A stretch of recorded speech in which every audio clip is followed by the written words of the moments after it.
Hello, everyone. Welcome back to the Man Overboard podcast. Today, we thought we'd have like a bit of a fun one, a bit of a random one. We've kind of scoured the internet and tried to find what we think are some of the funniest festival stories.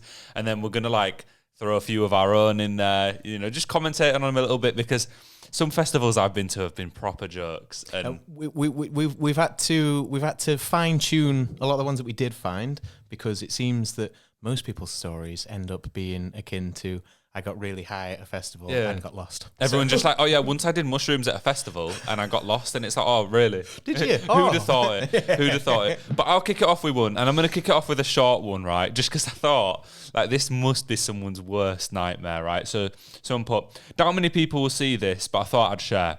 I saw this girl crowd surfing at a festival, and she shit herself. Right, off to a good start. Yeah. They said, not like shark shit herself, but full-on explosive diarrhea shit herself.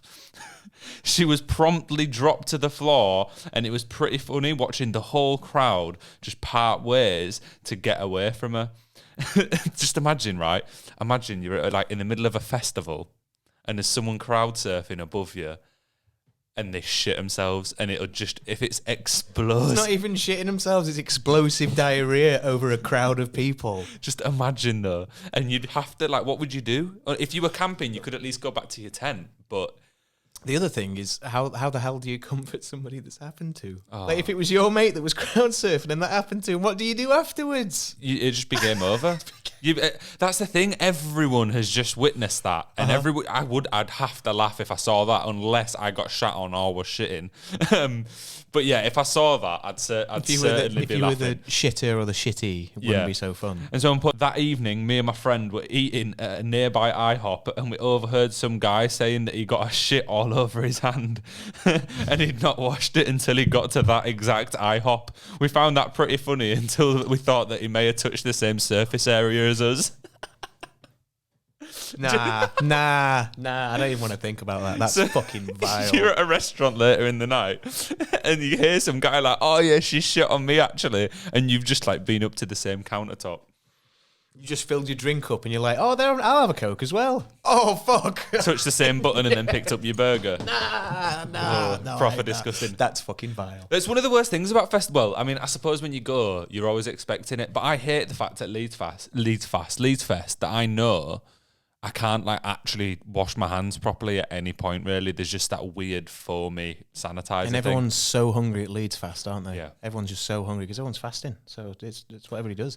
But anyway, the whole situation with shitting yourself at a festival or doing anything like that, you're a bit fucked if you're camping. Because hygiene isn't a thing that exists at festivals. There's no way to clean. I mean, there's showers and that on site, but it's not going to be a good wash down. The only thing you could really be hopeful of is that you're relatively near to home. Like if you could get home pretty quickly, then you could like throw your clothes off or whatever and like get home. But imagine if you were in like a different country or something and everyone just witnessed you shit all over the crowd. And then you've got to go back to the hotel with all the other fucking English people that have come over to see it. And they know exactly who you are. Here comes shit ass. Here they come. You go to IHOP the next day for some breakfast. Oh, there she is. Hey!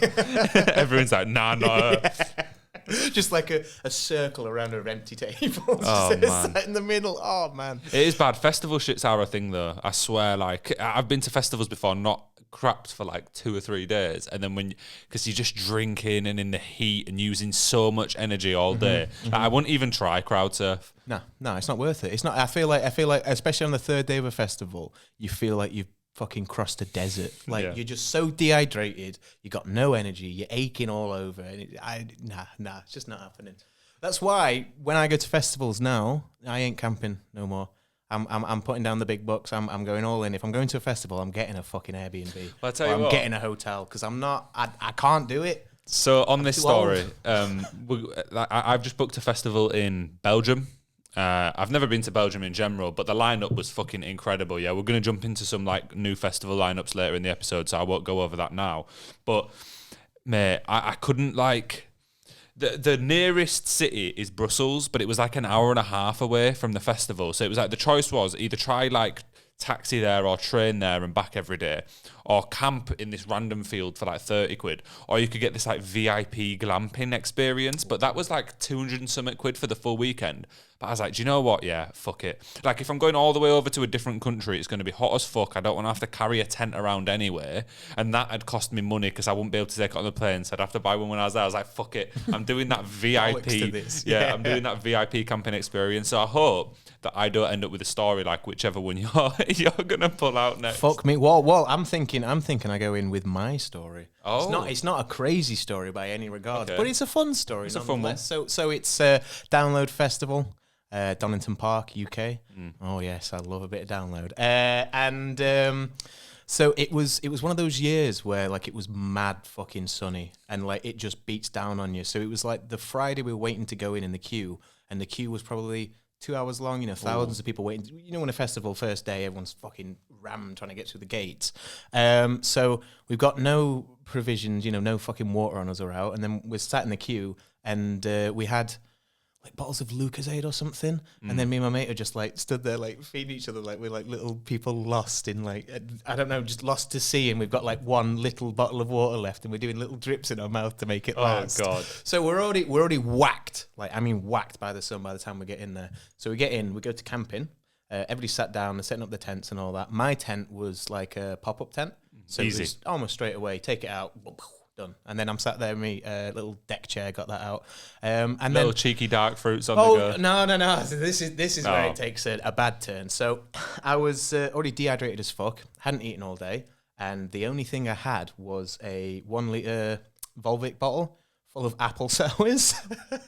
So whilst everybody else is setting up their tents over the course of maybe 20 to 30 minutes, I'm sat there sipping this bottle of all gone within the 20 to 30 minutes because just so fucking thirsty. And it was liquid, so I was like, yeah, let's fucking get and it it's down. not it's not exactly like, it doesn't taste like spirit, does it? It just tastes like apple juice with a little bit of a so I kick. was just like, I'll just fucking nail this kind of thing. And I was like, you know, it's apple sours, it's not anything strong, but an entire bottle of apple sours is a little bit more than, you know, a couple of shots of it. Anyway, we go down to the arena, and I think the first act we wanted to see was Beartooth in a tent.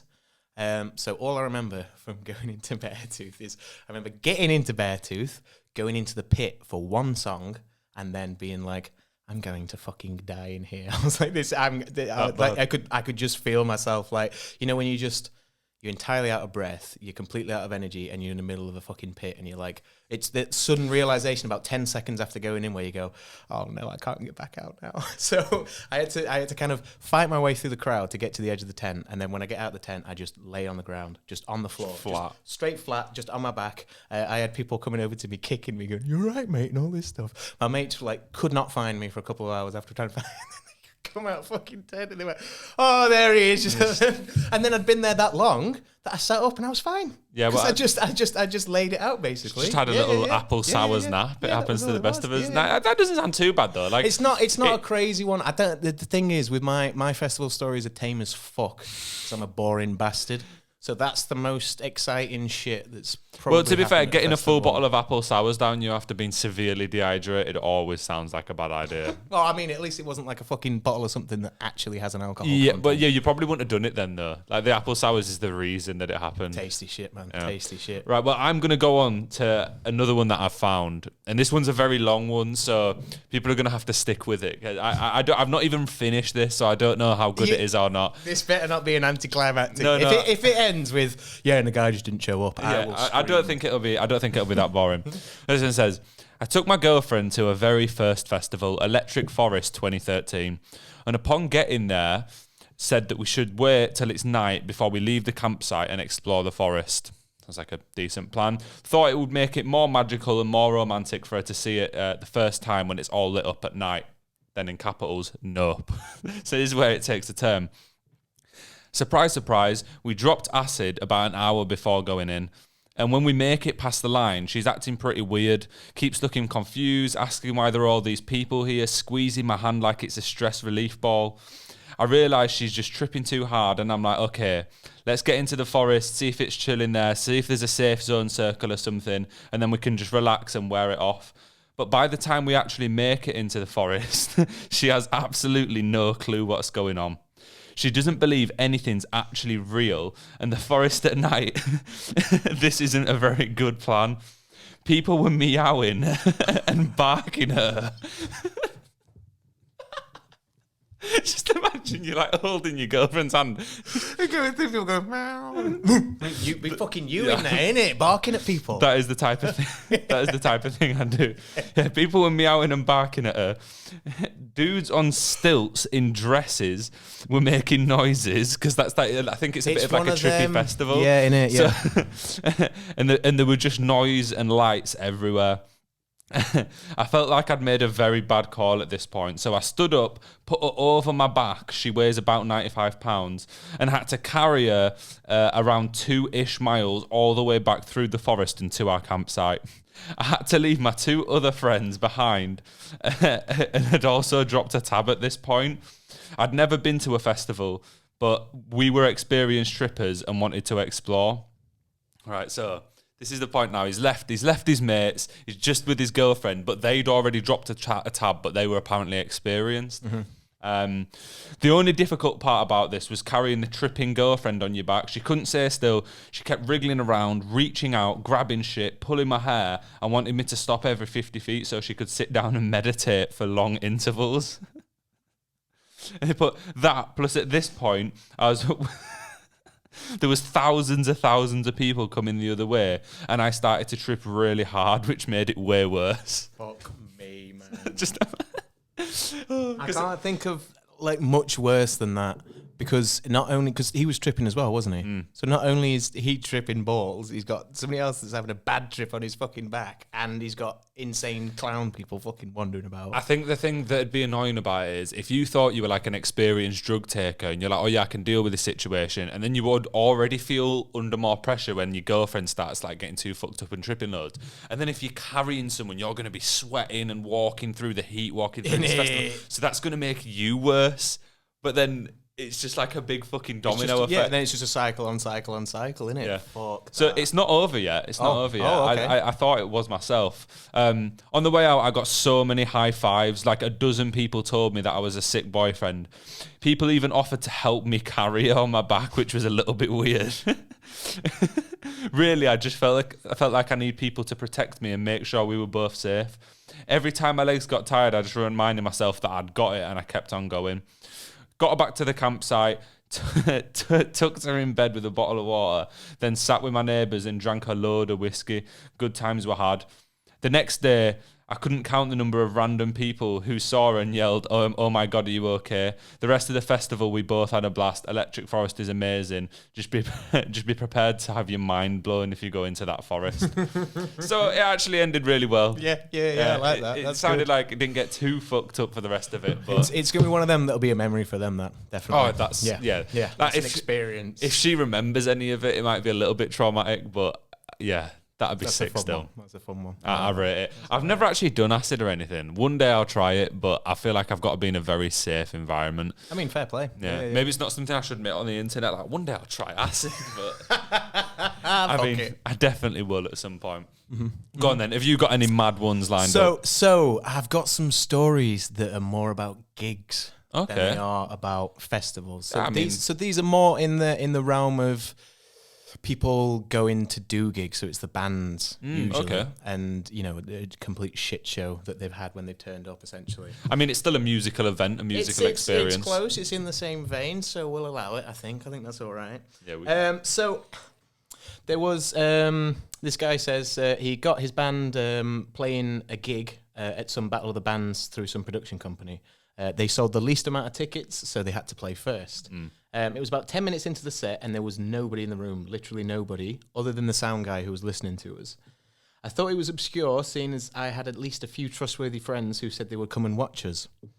Bass player looked out the window of the venue. We were playing in a room of an upper story of a multi-story building. And he saw all of our friends waiting outside. They hadn't opened the doors to the venue. They'd allowed this band to play before even opening the venue. Oh, they no. pure parred them off big time.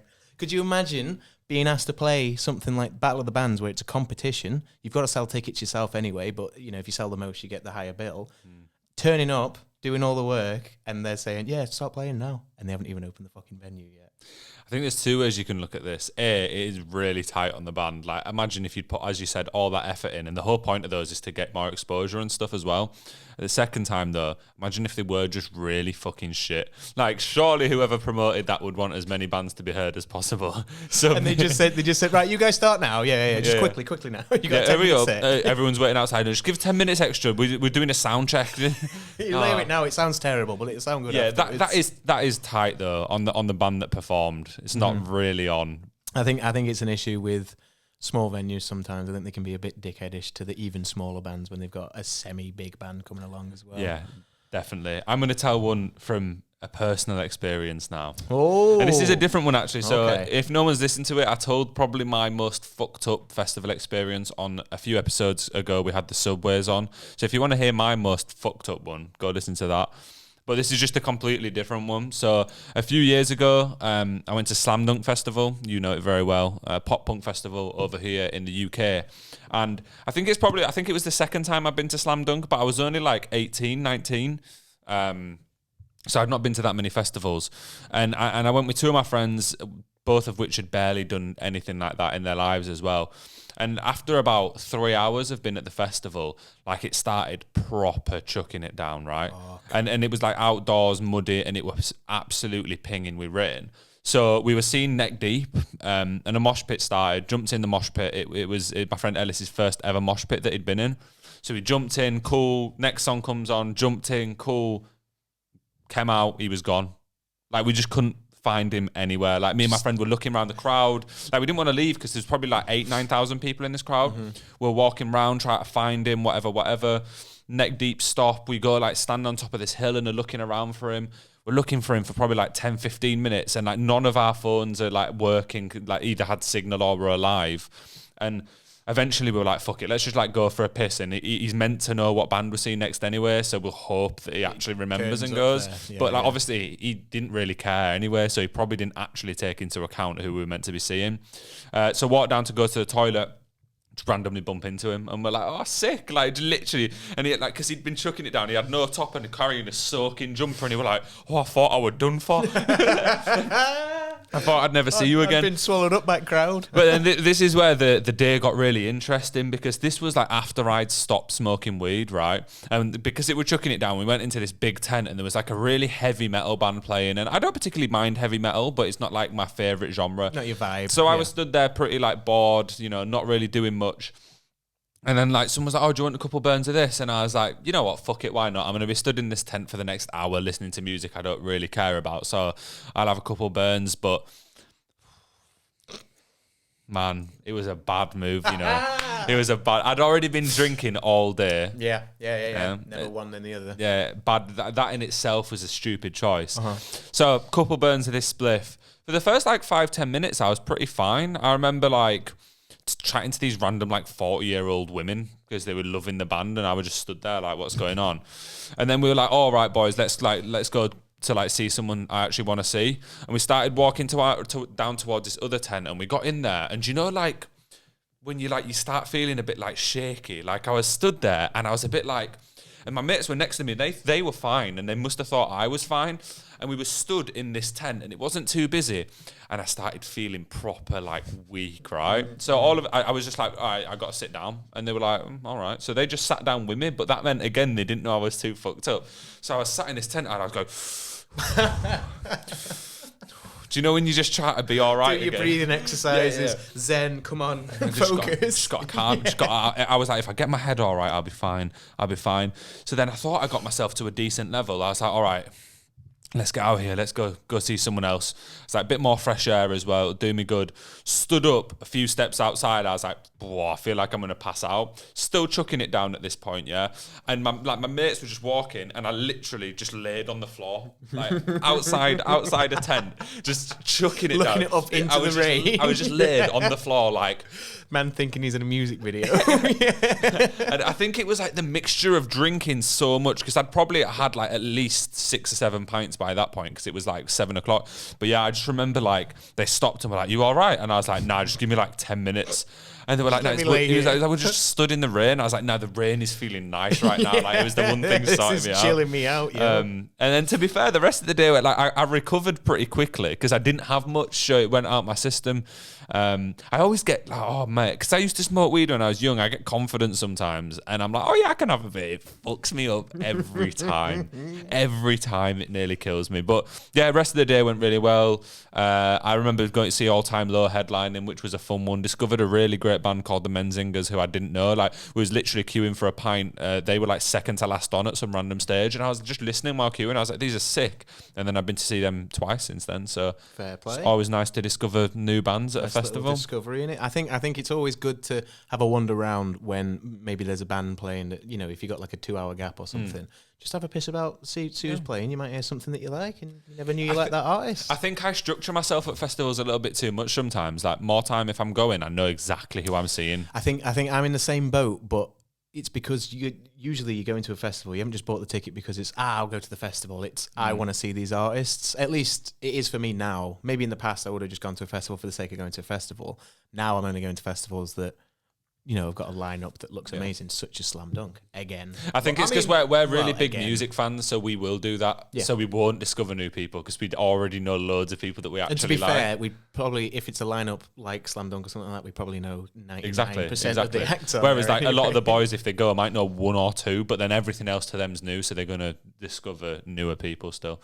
But I love a good festival, man. Yeah, I know, and it's getting up to festival season soon. Yeah, festival season very excited. Soon. It's not soon. Yeah. It's in like, what, 3 or 4 months? You say May starts? May, June? Yeah, I'd say like May. Yeah, over here it's May, and I imagine there's some like that start earlier in like South America and stuff. I think over here it tends to go from like May, June through to about August, doesn't it? You don't really get September festivals in October. It's not. Nah. You could get them, but they're like indoor ones. Or they'll just be like a gig. Yeah, that's outdoors. Yeah. Whereas like the big festivals, you know, like the Leeds Fest, or July, August, really, innit? And all those ones. Yeah, they're all like in the middle of the year. Right, I've got another, what I think is a pretty funny one. That I discovered online. So is this a gig or is this a festival? It's just someone seeing something fucked up at a gig. True. Yeah, okay. I think I don't know. They've not really said. It could be at a festival. I don't want to know how fucked up this is. But this one isn't as long either. So get straight to the point.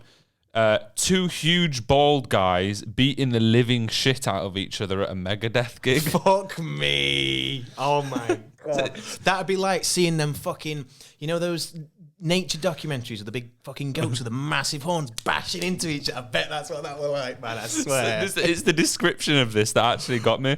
So it said, they both had a hold of each other's shirt with their left hand while punching each other with the right. So you can just imagine just like boom, boom, and they're both just doing the same. And you just like those fucking Rock'em Sock'em robots, like one of those cartoons. In it, yeah. Oh yeah, I just thought that'd be funny. That's a funny image. Where was I up to? Neither was moving or giving in, just standing right there, giving and taking punches. Goes on for about a minute or so until both have a bloodstream straight out of their face. They stop. One has a word into one ear. They start chatting for a second. They have a big hug and instantly start moshing together.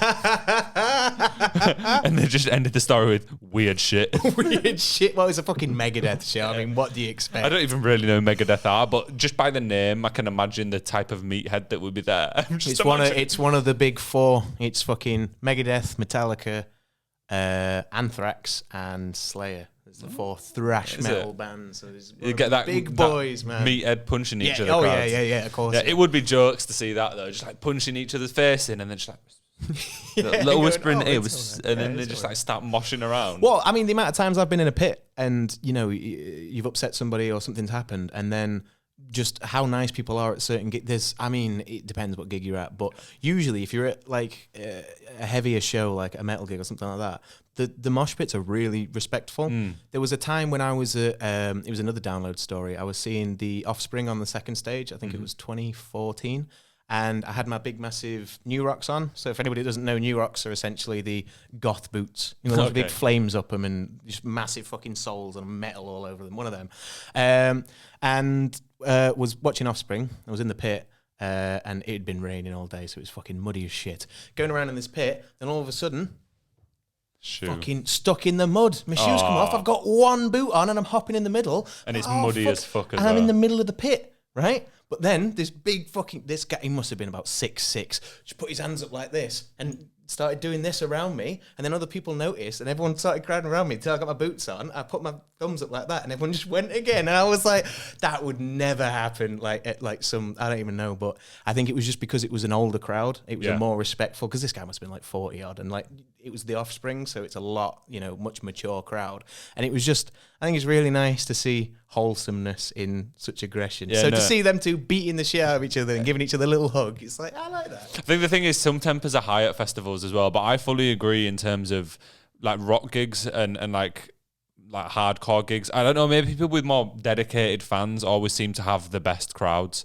Like when I've been to Leeds Fest, the only bad experience I've had is when it's like clearly someone that's like a big name rapper or a big name something, like a more DJs and stuff where everyone's absolutely fucked up, and it just seems like they're a bit more aggy, a bit more on edge. I think when it's an artist that appeals to like a grand spectrum of people, like if they've got a lot of fans, if they're just huge, like it could be anybody at the show. But then I feel the people don't feel as connected to everyone else that's there. Whereas if I'm seeing a smaller artist or a very dedicated artist, I know everyone there is going to be loving them, so that instantly my friend. It's like when you go to like smaller gigs. I mean, a good one would be for me is Tech 9, which I know we bring up a lot, but it's it was a 200 cap venue, and you knew everybody there was there to see Tech 9. Yeah, that's so it's everybody's in on it, and it's not just artists like that where it's a bit more niche, and then you know that the fans that are going there probably know every fucking song that they've ever released, kind of thing, and it's just I like those kind of shows more. I fully agree. Did you have any more random internet stories? I do. I've got 1 or 2 or 3 or 4 or 5 more, if you want them. Yeah, reel one off. Okay, all right, here we go. This is one about a snake. There's a snake involved in this. I'm very intrigued now. So, shitty little band I had in high school. I was the singer. Before show, some goth-looking chick approaches me with a 4-foot-long python. Asks if I want to hold it. I say sure. She says it would be so cool if I brought it on the stage. I'm thinking this is going to get me laid, so I agree. It took about 30 seconds to realise that loud music and snakes are not a good mix. That thing was doing all it could to get away from me. I'm doing my best to sing and wrangle this bastard. Song ends, no sign of goth girl. I ask her to come to the stage. Nope, no sign. Play another song. Snake hates me even more. Bites me on arm. Not hard, didn't hurt, but people see it happen. After song ends, no sign of the girl. Ask if someone will please hold the snake. Nope, nobody wants to hold the pissed off biting python. Locked it in my guitar case. About 15 minutes later, goth girl appears with smeared lipstick. Find out snake is in case, gets pissed, storms off with python. I don't get laid and got snake bit. Worst gig ever. My question is, right, like I appreciate wanting to get laid and that, but like taking an actual live snake on stage is if somebody said to me, do you want to hold this snake that is pretty much the size of you whilst you go onto a stage to sing? I would say, I don't want to hold the snake now. You know what I mean? Yeah, and then I can just imagine trying to like play your song. You can feel it getting more and more angry. It's really not happy at this point, and then just bang, bites you. Imagine it was a python. Imagine if it was a fucking constrictor. Starts wrapping around. You're like, fuck, man. I just think if anybody were to offer me, if any stranger were to offer me a wild animal of any sort to hold, I would probably almost instantly decline. Yeah, I think even if it was like a rat or a hamster or something. Anything. If anybody came up to me and said, do you want to hold this? I'd say, no. I wish there was, do you know what though? If this was in the days of like photography and stuff, that'd have made a sick picture. On stage playing guitar while a python goes to bite you. Using the fucking python as the plectrum. Yeah, it could be. I've seen a trend on like TikTok and stuff recently, and it's like not everything can make an album cover. That certainly could. Getting bit by a python on stage. Well, that trend, that really confuses me, that trend, because it says not everything can be an album cover, and what it does is you just pull a face on it and it just takes a random screenshot and then puts it in the... They all look like they could be album covers. That's the whole point. But why does it say not everything? Is it sarcasm? Oh, it's saying everything could be like, cause they're so random. So it'll be like a video going on, and then it's like a screenshot of it. Fucking boomer, You're like the meme guy as well. I know. Because I've seen them all, obviously. But I just thought, like, I was like, these are good albums. I'm clipping that and putting it on TikTok. You, man. That'll be funny. I'm gonna do that and do the album cover meme of you just after saying it. Watch out on TikTok. Fuck off, man. Right. I'm not on that shit. I'm not on. The only way I get my TikToks is through other shorts systems on YouTube and Shorts. people sending me them. So, I'm allowed to be a little bit out of the loop. Yeah. You still saw the joke and didn't get it. It's fine. It happens to the best of us. I do it all the time. I've got one now that Yeah, fucking move on. that I can actually imagine happening because I've seen this area in real life, and you'll know what I'm on about as well because I know you have.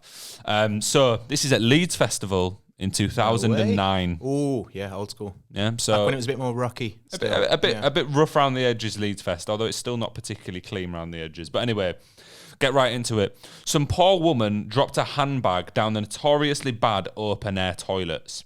And this is a pretty good representation. So he said, think or imagine the scene in Slumdog Millionaire where there's loads of toilets. So for anyone that doesn't know, these open-air toilets at Leeds Festival, trying to explain this as visually as possible, are just pretty much like a big massive piece of wood, like a big piece of plywood with some holes cut out, and then it's just a hole underneath. So it's it's not even like a porta potty. It's literally just a hole in the ground with a piece of wood over. Essentially, the kind of shit that they used to have in castles and that. Yeah, exactly. So and imagine people have been shitting and pissing in that all weekend. And going back to the point we were making at the very beginning, dehydrated shitting. And yeah, it's not. It's nasty nice stuff. Nasty stuff. So yeah, this woman dropped a handbag down there, so that has all her belongings in, everything. Her then just go home. Her then shitty mobile, her money, how would you get home? It'd be tough. So it's pretty shitty. She then decided to go after the bag and accidentally fell through one of the holes and got her head wedged in the lid. No. That's the end of the story, but it was actually backed up by a Yorkshire Evening Post article where there was actual proof of her getting her head stuck in the fucking shithole at the Leeds Fest toilets. Fuck me. Imagine the stench. I don't want to. I feel sick thinking of that. That's what would you do though? Horrible. Because you can't get out for a start. So, but you can't not smell what you smell.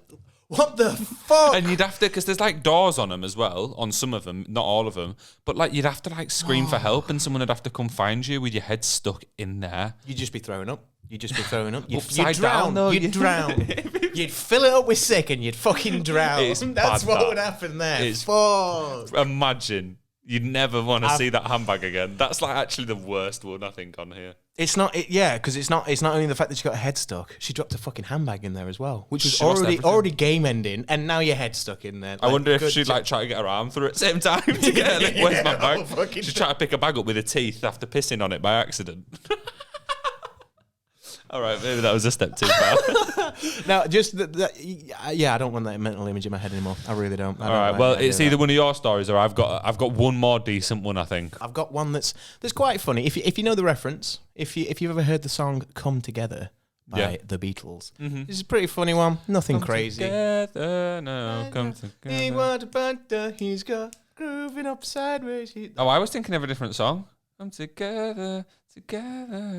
No, it's come together right now. All right, yeah, I was just thinking of the wrong song. Everyone just witnessed me sing I just did what you did with those fucking TikTok album covers. Yeah. Man says he knows the Beatles. Fucking from UK, my arms. Prior to my venue gigging days, my college rock cover band played a backyard party. Singer gets too drunk before the set and starts to struggle with the wordier songs on the list. Gets to Come Together by the Beatle, and it's clear. By the Beatle, just one Beatle. It was just Ringo, he was only there that day. Gets to Come Together by the Beatles, and it's clear he can't remember it after the first verse. As we go into verse 2, he looks over at me and shoots me this drunken grin before singing, he got some stuff and he's got something else and he's got that one and he's got all the way through the rest of the song until the end. Because that is what he's doing throughout the whole song. He's doing that, coming up further, he's got grooving upside, just a load of shit. So you could just, it's basically scatting at that point, innit? I mean, skip bop, booty bop. I respect that it carried on. It was just like a Beatles freestyle. Is it freestyling over the old school Beatles? Beatly Boys, Beatles. Nah, it's not there. Oh, damn. It's not there. Yeah, I mean, it must be awful if you forget your lyrics on stage, though. That'd be one of the worst things. If you're pissed and people don't notice. Oh yeah, that's not too bad. I think I'd be pretty fucking buzzing. So I've got another one, and this comes. I feel like all of mine pretty much have been in that heavy metal crowd. Maybe it was just. How come you've got all these? Where the fuck were they when I was looking? You were looking through Beatles ones. So this one, I was at a Metallica concert. My cousin and I were feeling brave, so we figured we'd check out the mosh pit and maybe join in. We're pretty close to the edge of this thing, and it's looking pretty gnarly. I feel like gnarly is the most American word ever. It's looking that's a gnarly. proper, like, surfer, isn't it? Gnarly wave, dude. I actually quite like it as a word, but yeah. You're going to start using that now. Anyway, this is a gnarly story, dude. Before I get... I fucked myself up. Before I get a chance to glance over to my cousin to see if he's still down, I feel him tugging on my sleeve. I look over and there's a 50-plus-year-old ripped guy. From the smell, he had obviously pissed himself. I witnessed him roll up a $5 bill, shove it up his nose, and snort what I considered to be a monstrous amount of cocaine off his hand. I question if this is true, but it was funny anyway. He snorts it all and lets out a huge howl and gives the craziest look at me and my cousin. We're already awestruck at this point. He says, "Let's fuck shit up, boys," and just throws himself into the fray, throwing his fists and legs around all over the pit. And this is the first one as well, isn't it? This is their first ever mosh pit. I instantly look at my cousin and we both say, "Fuck that." Decided to go right at the back of the pit and have never been in another one from that point. Yeah, I think for your first pit to go in at a fucking Metallica gig, guns blazing. Yeah, that's a tough one, and especially like if you just looked at someone and you actually thought they'd wet themselves and then seen them snort loads of drugs, you'd be like, well, and it for me it's the howl. Like, I can imagine it as well. You know, like if there was some like older guy like proper ripped at a festival who's done loads of drugs, I could actually imagine someone being like, Do you know what I'm thinking of? Ric Flair. Oh, woo! Let's fuck shit up, boys. Woo!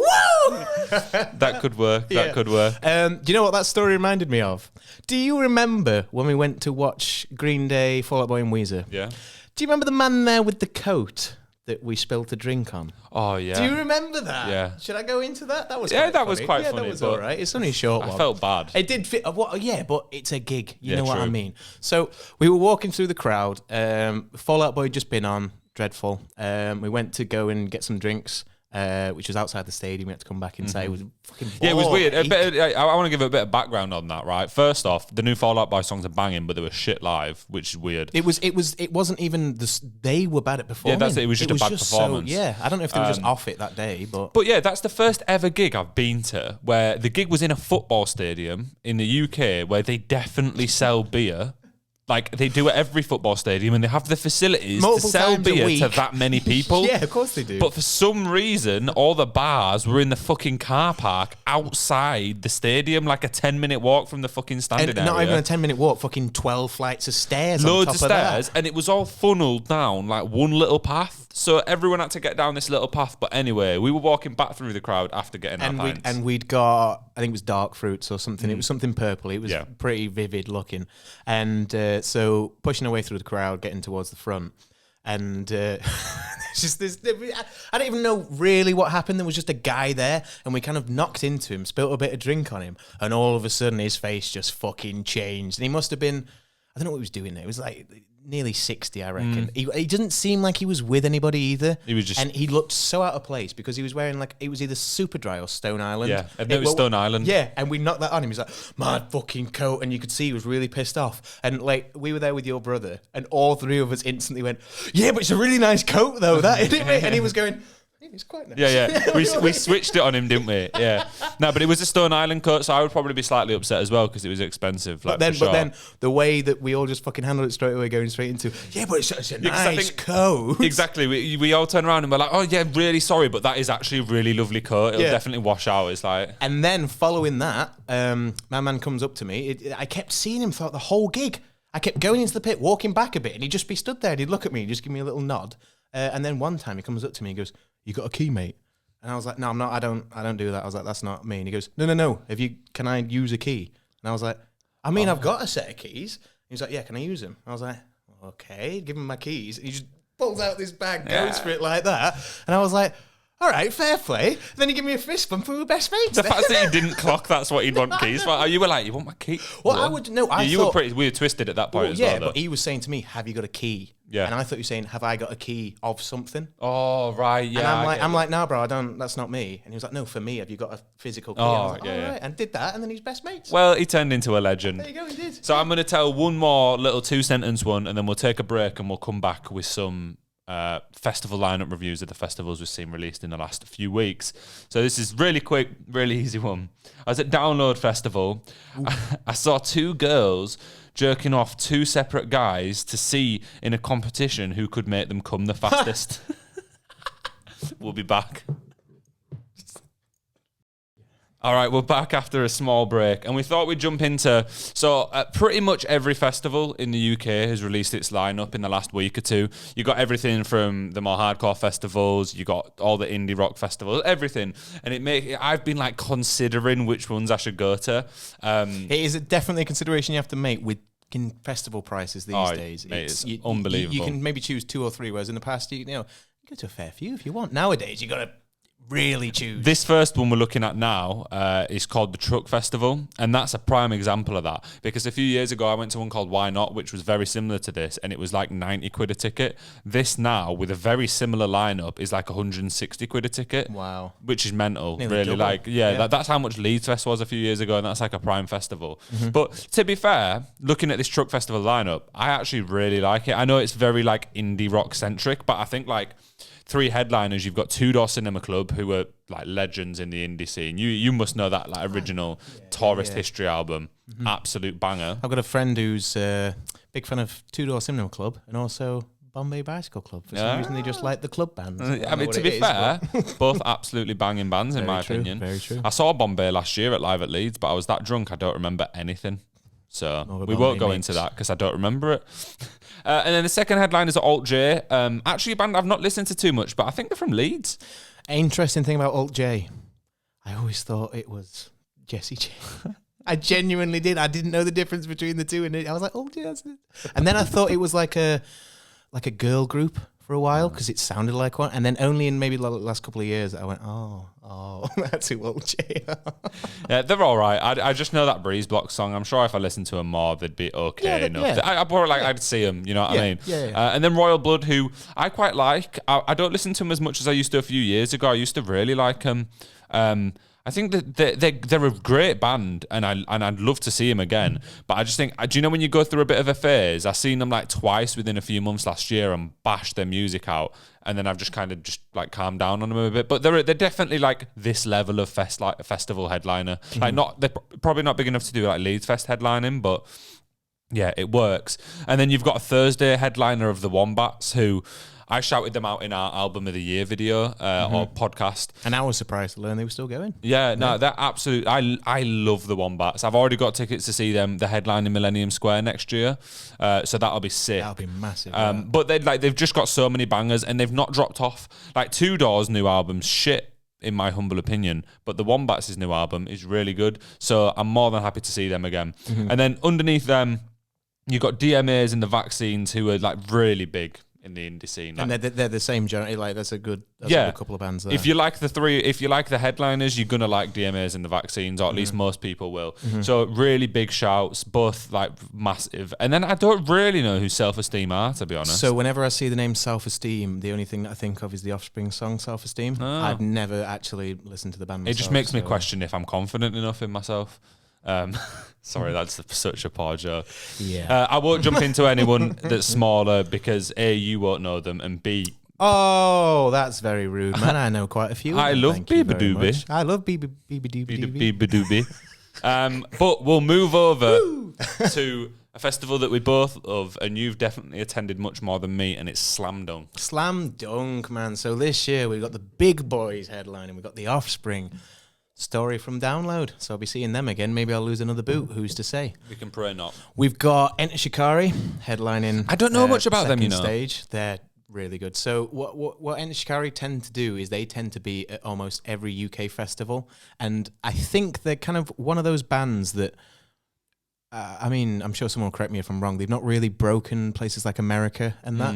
So when they kind of do festivals in other countries, I haven't seen it massively, but I feel like they're much lower on the bill. But when they're in the UK, their fan base is just so prevalent that they're always either headlining or second on, or their second stage headlining. And their stage show is really good. The vocalist is a crazy guy, does loads of instruments. But yeah, overall, the lineup for Slam Dunk is amazing, because then you've got Yellow Card in there. Yeah, look, this is a comeback gig for them as well, isn't it? They haven't played in the UK for years. They've been broken up. And do you know what's funny? I was listening to the Burnout 3 playlist on Spotify earlier, because I used to love Burnout when I was younger, and it was all just pop punk songs, and there was 1 or 2 Yellow Card songs on there, and it just brought back loads of memories. Like, was it Ocean Avenue? Ocean Avenue. No. All right, never mind. Is Memory them? No, that's Sugar Cult. No, it was something else. But yeah, it was a banger, and they're really good. And then actually someone that I shouted out earlier, one of the co-headliners on the other stage, the Menzingers, seen them a few times. Really good live band. So I think personally, the Dickie stage is my favourite looking at the moment. Oh, you'll be there all day. Because this is the issue, right? This year with Slam Dunk, they've really done me dirty, because there's 2 stages. The main 2 stages are both stages where every band I would happily see. So now I've got to pick and choose, between like Flogging Molly or Under Oath or Less Than Jake or, Kids in Glass Houses or Ballin' for Soup or Billy Talent. And it's going to have to be Billy Talent, because I've seen... Information for you. The 2 main stages don't clash. Do they not? Apparently not. The rest of the stage... Them 2 don't, but the rest of them do. So you can go see everyone on those. I'm going to lose so much weight that day. He's running around. Steps in, man. Yeah, although I hate it when places say they don't clash, because it'll be like Leeds Fest where one will stop and the other one will start 30 seconds later. They don't later. clash, no, but there's like no gap. Yeah, I've got to sprint to have a dead spot at both. Yeah. So I think, with Offspring, Bone Soup, Less Than Jake, Flogging Molly, or Mill and Colin, amazing ska, pop punk stuff. Then you got the other stage, which is a bit heavier, Shikari, Billy Talent, and so on. And then the really heavy Malevolence stage. And then it's heavier, and I hadn't even scrolled down. Hang on. No way. You didn't even know some of these. You didn't even know there was a second section. On there. Sick. So I'm saying, like, this, and to me, we're looking at that bottom half now, on the YouTube video or whatever. I'll probably put the poster up, but there's a stage which is newer, like pop punk or punky artists, and there's loads of people on there that I really like. You've got the Hunter, who are like more of an indie band in the UK, but the new album's pretty pop punk, and they've always kind of had those influences anyway. So it's good to get them in there. The main Girlfriend's a really good new band. Jaden's a really good one. He's done some songs with your favourite Machine Gun Kelly, but it's just it's just good to see them actually bringing in a few of these younger ones, because they're going to have to at some point. Like, we can't, as much as I love these older bands, it's going to have to start switching up at some point. So with the Dickie stage, I mean, the Offspring being there, that's never happened. That's a big one. But when it comes to bands like Bone for Soup, Less Than Jake, Flogging Molly, Mill and Colin, Zebrahead, they're always fucking about these festivals. They're there every 2 or 3 years. Yeah, every and you'll definitely have caught them at some point. Yeah. So the thing is, if it was somebody like Goldfinger on there instead of Less Than Jake, I couldn't miss them. I've seen them countless times, but they're just fantastic. But just scroll down to the bottom again.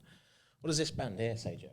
Escape the Fate. Fuck. All right. I only know that because I know someone that likes them. I don't know who I know that likes them, but I've heard the name before. I feel like someone might have shown me that logo. True. But also I can read. Fuck's it. Can you? But speaking of difficult fonts, we'll move on to the last festival we've got to review today. Because speaking of difficult fonts. No, mate, look at this shit. Look at this.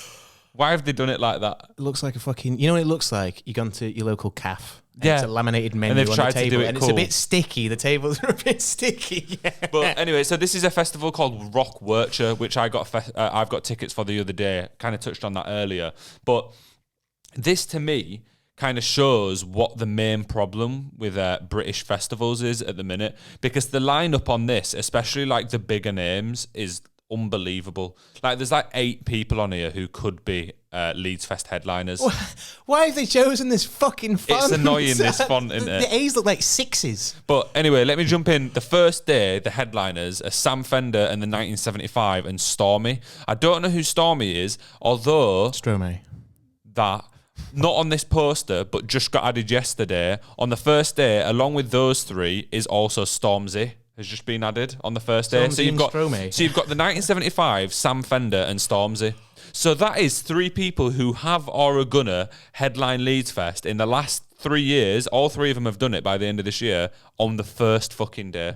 I know, I've just been looking through this list and I can't believe what I'm seeing right now. Mental, This is actually insane. So that'll be one of my favourite days ever. I absolutely love all those. Thursday. That's a Thursday night. It's a good one to kick it off. And then you go into the Friday night and the headliners are the Black Keys, Editors, and the Red Hot Chili Peppers. What the fuck? That's insane. And then even under them, you've got some big names. You've got like Cave Town, The Interrupters, Slow Tie. Like there's still some bigger names on the poster. The Who are on there. Yeah, I just didn't even jump into that. What the fuck? Yeah. That's such a weird choice for that line. Do you know The Who? Yeah. Yeah. Why are they? What? It's just random. Love this. It's just this random. Is great. But like again, so just on those first 2 days, that could be the best Leeds Fest of the last like 10 years. But then we'll move on to the third day. So this is the Saturday night. I don't know who Oscar and the Wolf are, but they're one of the higher up names. But then you've also got Fred again, who's absolutely massive at the minute. Insane. He's for context, he's headlining Parklife this year in Manchester, so he's definitely big enough to headline festivals. For context on Fred again, that was a fun one with you, where we came back really pissed one night. You put on this one set, and there was this one song in it, and I remember really fucking loving that song. You're like, listen to this. You put it on. I was like, yo, and I was fucked up. And then a week later, in my release radar, Rumble, come on, banger. But I listened to it, and I was like, I know this. I was like, how the fuck do I know this? I was messaging you. You're like, yeah, I showed you that. I was like, nah. It was that good that I remembered it from being fucked up that when I heard it again, I was like, this is that fucking Ace song. He is fantastic. Literally, the only reason I discovered Fred again is because there's this TikTok where at that set, there was this guy dancing and he accidentally stopped the set with his arm. And then Fred again just kind of started playing it and the crowd went proper mad. And I was like, yo, who is this guy? This looks sick. So I listened to that set and then I showed it to a couple of people and stuff. But absolutely unbelievable. I've seen some people like gatekeeping him since then though, been like, oh well, you only know him because of this. Good. I like he's massive now. Like he did that Zane Lowe thing where he just makes a beat out of fucking nothing, and then like he stops and Zane goes, no, carry on, and he's just like, so talented. But so on that day, Oscar and the Wolf. I'm just trying to stop you from talking about the person that you want to talk about next. Oscar and the Wolf, Machine Gun Kelly, who again though you might not like him, but he's a massive name. Like it's another massive name. I mean, Sigur Rós. And we hadn't even said Muse. Fuck, we haven't said Muse yet. Muse. Fucking hell. Again, in it. All 3 of those, maybe not Fred again, maybe would be not big enough to. Kelly. He would do second stage now, I reckon. They would, wouldn't they? If you've got fucking some of the people that are there this year doing it. Yeah, well, anyway, he's a massive name. And then like under that, you've got like Paolo Nutini, who's big. I can't even read what the other names are. Sigur Rós is big. Yeah, there you go. My brother's a big fan of them. So already, just a little recap before we jump into the last day. We've got Stormy, Sam Fender, the 90s. Stromae. Well, I don't fucking know. Stormy. It looks like Stormy to me. It's Stormzy. That's who it is. Just call him Stormzy. Stormy. We've got Stormy and Stormzy. Sam Fender. Stromae. I was joking. That was the point. Right. Okay. Come on. Sam Fender, the 1975, Red Hot Chili Peppers, the Black Keys, Editors, Fred again, Machine Gun Kelly, and Muse. And then you've got one more day, and there's 2 really big names on this day, and it's Queens of the Stone Age and the Arctic Monkeys. What the fuck is this lineup, man? How much have they paid for this shit? Because I can imagine at least 5 of those names are going to be asking for, upwards of $500,000. Yeah, to perform. Big money. Like most of them would, in my opinion. Even more, like a lot. I think like Monkeys and Chili Peppers, and maybe not $500,000, but Monkeys and Chili Peppers would probably ask for that much. I don't know about a lot of the rest of them, but I just think how much. Right, you don't know actually. How much do you think it was? So I got some special fancy ticket, but if you just wanted a full weekend ticket, including camping, what you saying? How much do you think? Bear in mind, Leeds Fest this year was like 260 quid. And the headliners on this are... So this is camping. Where is this? Belgium. So I'm going to say... It'll be nice and sunny though. It's like it's next to a warm European country. For that lineup compared to what you'd be getting at Leeds Fest, I'd reckon at least, 350, 400, because it's a 4-dayer as well. So it was the equivalent of like £265. So Leeds Fest. So it was the same pretty much, yeah. And you would imagine the conditions will be nicer at this as well for some reason. Yeah, well, I mean, whenever it's in anywhere like Belgium or Germany, it's going to be nice. Always nice. So they always prepare and they have stuff ready and they don't let the ground get horrible like they do in England. So that's going to be good. That's going to be fucking insane for you. That's mad, isn't it? That's crazy. The more that I read through that, the more I was going, what the fuck, as if? Yeah, in it, I know. And they got Stormy headlining as well the Thursday night. I'm afraid to fucking.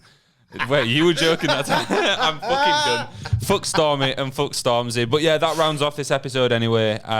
Hope you enjoyed some of those fucked up festival stories. And hopefully after going to these in Leeds Fest, I'll come back with some more myself. Yeah, no fucking doubt you will, man. I'm sure I will. But yeah, thanks for listening. Peace.